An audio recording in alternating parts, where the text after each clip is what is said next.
السلام علیکم، welcome back to my YouTube channel Urdu مرور سٹوریز۔ میں نے آپ لوگوں کے ساتھ پارٹ 7 شیئر کیا تھا حمزہ اور شفا کی سٹوری کا۔ اب میں پارٹ 8 شیئر کرنے لگی ہوں، ہوپفلی آپ کو یہ سٹوری اچھی لگے گی۔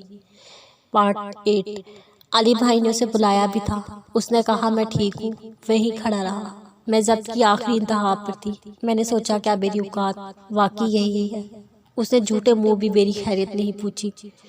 میرے چہرے سے درد کا عنصر صاف نمایاں ہو رہا تھا، اور وہ سخت چٹان جس کی قربت میں پل پل مر رہی تھی، وہ سب سمجھتا تھا۔ میرے چہرے پر لکھی تحریر کو وہ اتنا معصوم نہیں تھا۔ اس نے ان سب کے درمیان ایک بات مجھ پر صاف واضح کر دی تھی، تم مرو یا جیو مجھے کوئی فرق نہیں پڑتا۔ علی بھائی مجھے کوئی جوک سنا رہے تھے جس پر میں زبردستی مسکرا دی تھی۔ ایک یہ بھی تھے، اس کے بھائی کتنا فرق تھا ان دونوں کے بیچ۔ کچھ دیر میرے پاس بیٹھنے کے بعد علی بھائی اور معاذ بھائی چلے گئے تھے۔ حمزہ بھی ان کے پیچھے نکلا تھا، لیکن دروازے تک پہنچتے وہ رک گیا اور واپس پلٹ کر میری جانب آیا۔ میں تو اس کی حرکت پر شاکڈ ہو گئی۔ انم ابھی بھی میرے پاس بیٹھی تھی، اسے بھی شاید حیرت ہوئی تھی، لیکن اتنی نہیں جتنی مجھے ہو رہی تھی۔ اب وہ ٹھیک میرے سامنے کھڑا تھا، جینز کی پاکٹ میں دونوں ہاتھ پھنسائے، بلا کا جاذب دکھ رہا تھا۔ میں نے بے ساختہ نظریں چرا لی، دل میں ایک بے ہنگم سا شور مچا تھا۔ انم ایک کپ کافی بنا دو، اس نے انم کی جانب دیکھتے ہوئے حکیمہ لہجے میں کہا۔ انم جی بھائی کہہ کر اٹھ گئی۔ میں انم کو چاہ کر بھی نہیں روک پائی۔ اب کمرے میں بیرے اور اس کے علاوہ کوئی موجود نہیں تھا سوائے خاموشی کے، جسے اس کی چپ نے ہی توڑا تھا۔ کیا حال ہے؟ وہ میرے تھوڑا قریب آ کر کھڑا ہوا تھا۔ میرے تو حواس جیسے معطل ہونے لگے تھے۔ یہ کون سا روپ تھا حمزہ کا؟ مجھ سے کچھ بولا ہی نہیں جا رہا تھا، زبان نے یکدم سے ساتھ چھوڑ دیا تھا۔ شفا، اس نے میرا نام پکارا تھا، لیکن لہجہ ہمیشہ کی طرح مختلف۔ آج اس کے لہجے میں ہمدردی نہیں، مجھے کچھ اور محسوس ہوا تھا جسے میں محسوس نہیں کرنا چاہتی تھی۔ یہی چھوٹی چھوٹی چیزیں محسوس کر کے تو اپنے لیے محبت کا روگ پالا تھا۔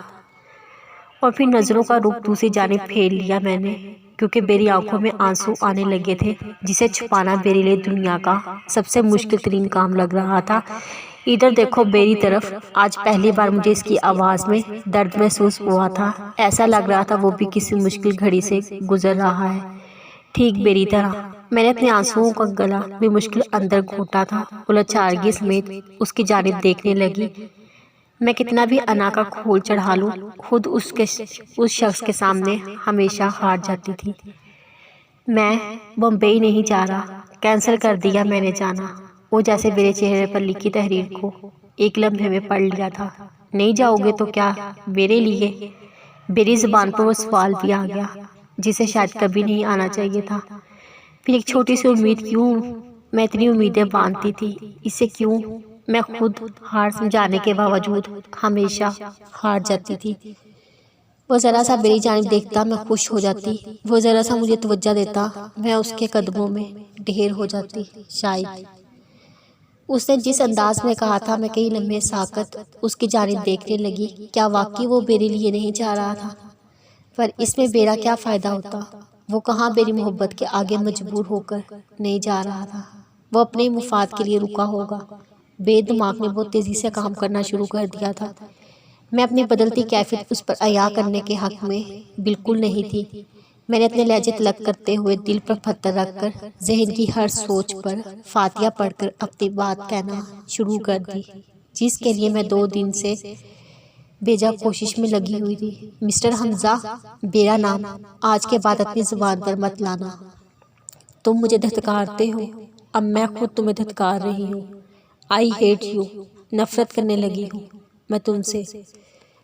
مجھے تو ہنسی آتی ہے ان لمحات کو سوچ کر جن میں نے تم سے اپنی نام و نہاد محبت نامہ سنایا تھا۔ اب میں بہت غور سے سوچتی ہوں تو مجھے پتا ہے ایک چیز کیا نظر آتی ہے، اپنی کم عقلی، اپنی کم عمری۔ مجھے ہنسی آ جاتی ہے۔ واقعی تمہیں لگتا تھا تم مجھے یوں جیتے جی مار ڈالو گے، پر ایسا نہیں ہے، غلط فہمی ہے تمہاری۔ وہ تو سب بس ایک ڈرامہ تھا۔ میں دیکھنا چاہتی تھی میرے اندر ایکٹنگ کے گٹس ہیں یا نہیں، اور ماشاءاللہ مجھے اندازہ ہو گیا ہے میں بہت ٹیلنٹڈ ہوں، اور آخری بات محبت میں اس دنیا میں کسی سے بھی کر سکتی ہوں، ایک تمہیں چھوڑ کر وہ کیا، نہ تم بے قابل لگتے ہو۔ میرے لہجے میں نفرت، حقارت اور بہت بہت زیادہ غصہ تھا۔ میں دھکتی پٹی پہ گویا جا بیٹھی تھی۔ کتنی مشکل سے میں نے خود پر ضبط کیا تھا۔ میری انا نہ جانے کب میرے آڑے آ گئی تھی۔ حمزہ کا چہرہ لال ہو گیا تھا۔ اس نے بھی کہا، سوچا تھا یہ پاگل لڑکی، یہ چھوٹے چھوٹے خواب سجانے والی، خوابوں کی دنیا میں رہ کر میرا خواب دیکھنے والی اس طرح اپنی نفرت کا اظہار کرے گی۔ اس کے بعد وہ رکا نہیں اور سیدھا چلا گیا۔